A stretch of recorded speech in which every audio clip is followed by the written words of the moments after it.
dan calon wakil presiden nomor urut 2 akan bertanya jawab. Untuk itu kami persilakan Cawapres nomor urut 3 Bapak Mahfud MD untuk mengajukan pertanyaan kepada Cawapres nomor urut 2 Bapak Gibran Rakabuming Raka. Pak Mahfud, waktunya 1 menit dimulai saat Bapak berbicara. Silakan. Mas Gibran, saya menghormati Anda sebagai calon wakil presiden sehingga saya tidak akan bicara secara menjebak dan receh-receh. Saudara, pada tanggal 17 Februari 2019 dalam sebuah debat calon presiden, itu Pak Prabowo mengatakan bahwa Pak Jokowi itu menyampaikan tidak akan mengimpor komoditas-komoditas pangan jika nanti terpilih presiden. Ternyata kata Pak Prabowo nih, 4 tahun memimpin Pak Jokowi masih mengimpor dan itu merugikan banyak petani. Nanti dicek ya bahwa itu pertanyaan Pak Prabowo ke Pak Jokowi saat itu. Pak Jokowi bilang tidak akan mengimpor. Tapi sampai sekarang kita masih mengimpor banyak. Masih mengimpor banyak. Malah semakin banyak mafianya impor-mengimpor bahan pangan itu. Nah itulah sebabnya apa usul Anda untuk menyelesaikan masalah 5 tahun lalu ini. Ya. Baik. Cukup. Ini kami persilakan Cawapres nomor urut 2 Bapak Gibran Rakabuming Raka untuk menjawab. Waktunya 2 menit dimulai saat berbicara. Silakan. Sepertinya Prof. Mahfud agak ngambek ya, soalnya saya sudah 2 kali memberikan pertanyaan yang sulit. Carbon capture, greenflation, selalu dikomenin pertanyaan receh. Ya kalau receh ya dijawab Pak, gitu loh, segampang itu. Oke, masalah pangan, masalah impor.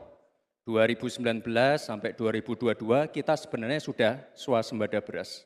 2023 ada impor karena El Nino Pak. Dan ini terjadi di sebagian besar di belahan dunia, Pak.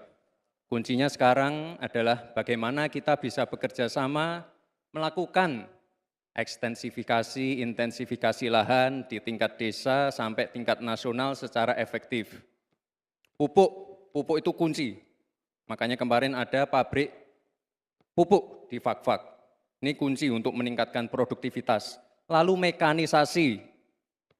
Ini kalau tidak ada mekanisasi, produktivitasnya tidak akan meningkat. Ada combine harvester, ada RMU. Ini wajib untuk meningkatkan produktivitas sekaligus mengurangi food loss atau food waste. Lalu tentu saja kita harus menggandeng anak-anak muda. Misalnya di Jabar sudah ada program petani milenial. Ya kita juga harus mengedepankan smart farming. Kita pakai IoT untuk mengecek kesuburan tanah, pH tanah, keasaman tanah. Penting sekali itu Pak. Lalu kita pakai drone untuk menyemprotkan pestisida. Jadi memang yang namanya food estate, lahan pertanian itu adalah program jangka panjang Pak. Jadi tidak bisa dijudge sekali panen, 2 kali panen, 3 kali panen. Panen pertama, kedua, ketiga itu pasti tidak pernah 100%. Ini yang petani pasti paham. Baru nanti panen ke-6, ke-7, ke-8 baru akan kelihatan seperti apa hasilnya. Itu Pak, terima kasih dan mohon maaf sebelumnya Pak. Waktunya habis, terima kasih. Cukup. Bapak Ibu cukup. Baik, kita lanjutkan dulu. Saatnya calon wakil presiden nomor urut 3 Bapak Mahfud MD untuk menanggapi, waktunya 1 menit saat Bapak berbicara, silakan. Pertanyaan saya bukan itu.